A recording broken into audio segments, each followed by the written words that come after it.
Mr. Copeland. Thank you very much, Mr. Speaker. Sir, there are few words that resonate in the history of this island and its jurisdictions like the word landlord. It conjures up memories of people doing things that they shouldn't have done, of people living in squalor. To some, it brings to mind foppish Victorian gentlemen in the gaming houses and pleasure houses of London while their tenants suffer in squalor. And the truth is, then as now, some are good landlords and some are bad. I am grateful, sir, to the Business Committee for selecting this motion for debate today. To avoid confusion from the outset, I would like to clarify that I am fully aware that the Department of Social Development has previously announced plans for a tenants' deposit scheme. I am also aware that the Housing Amendment Act, which was passed by this House in the previous mandate, requires that the Department of Social Development lay subordinate legislation and regulations before the Assembly by November of this year to introduce a landlord registration and tenancy deposit scheme.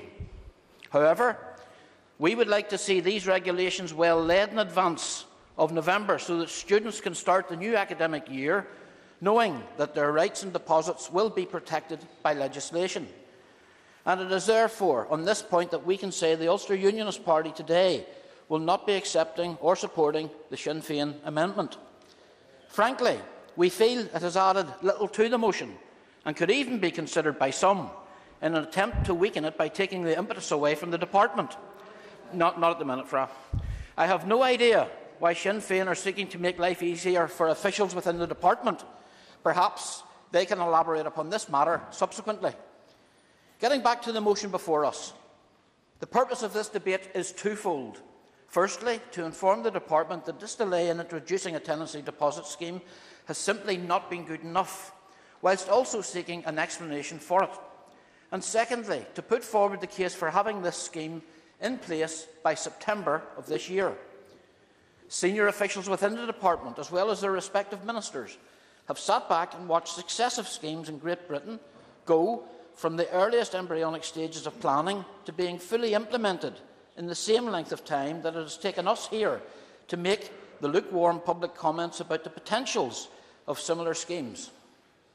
This is one of the points that I would respectfully ask that the Minister considers answering in his response later today.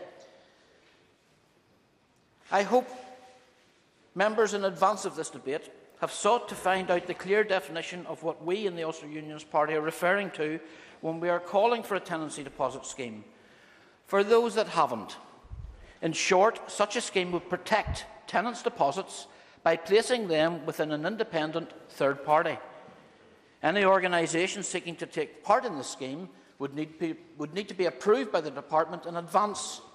In addition to holding the money, these third parties would include arrangements to resolve disputes arising in connection with deposits paid.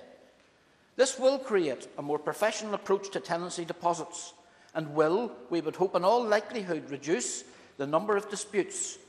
The dispute service would be free and the schemes will apply to anyone who lets property and receives or holds a deposit. 1 in 6 people in Northern Ireland live in privately rented accommodation. Between 1991 and 2009, the number of properties in that category increased fourfold to over 125,000. And that is properties, not people. 17% of the total housing stock in Northern Ireland is used for private rentals. That far exceeds the entire housing executive permanent stock, which is somewhere between 85 and 95,000. The sector is diverse. It's made up of a whole multitude of differing types of dwellings owned by a whole range of people. Even in relation to landlords, it is difficult for me to describe anything that could be described or apportioned the title typical. Some own 1 or maybe 2 properties to supplement their income, whilst others own dozens and sometimes hundreds of multiple occupancy properties.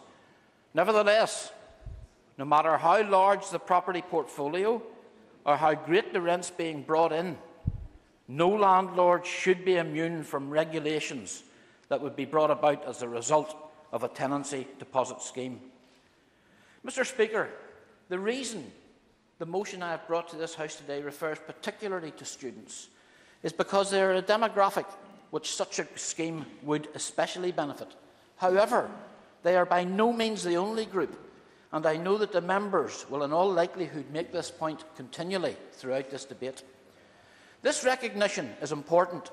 A scheme would protect the pensioner living in a rented bungalow as much as it would the 6 students sharing a house in South Belfast.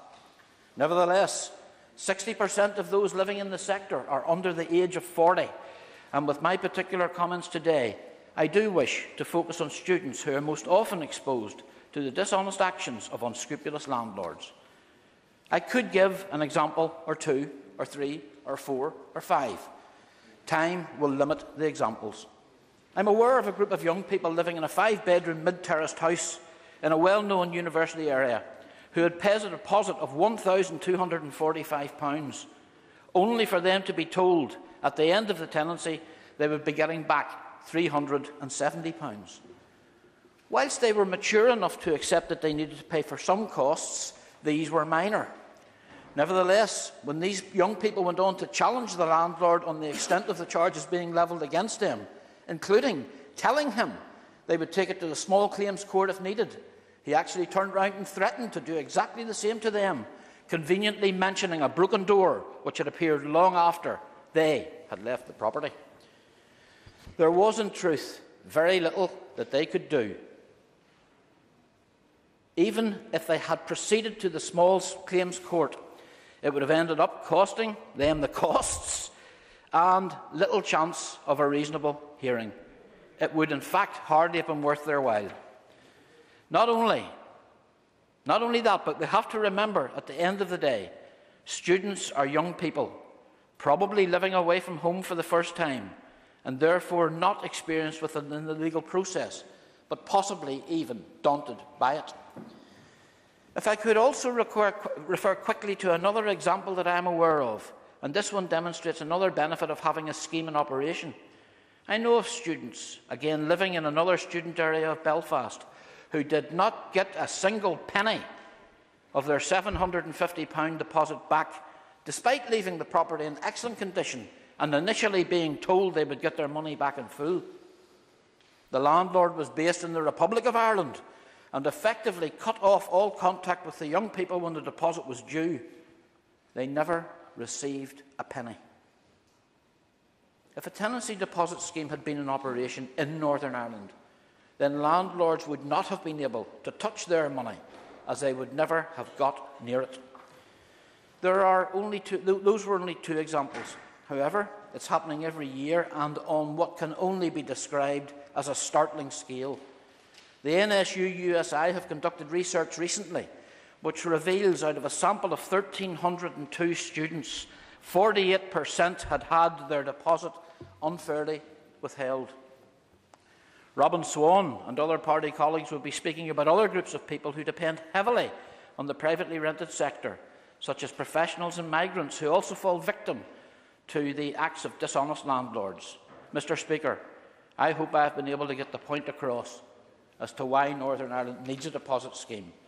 Not only would it enable money to remain wholly within independent third parties, but it would give students the right to appeal, which is regrettably missing at the moment. In Belfast, there was another case of an even greater proportion where the landlord and the repairman appeared to be one and the same person, and deductions from the deposit were used to fund repairs which were, in the opinion of those involved, erroneous. Sir, it is not my intention to mark landlords with a negative light. As I have said, some are bad and some are good. Many are perfectly reasonable people. However, given the fact remains that Northern Ireland there are people with vast property portfolios who see tenancy deposits, in some cases, as a tax-free bonus. I hope that members on all sides of this House will recognise that there are serious problems within the privately rented sector in the province. We are the only part of the United Kingdom that currently doesn't offer protection to tenants. It's about time that that changed, and we really shouldn't have to wait until November. Thank you, sir. Fry McCann to move the amendment.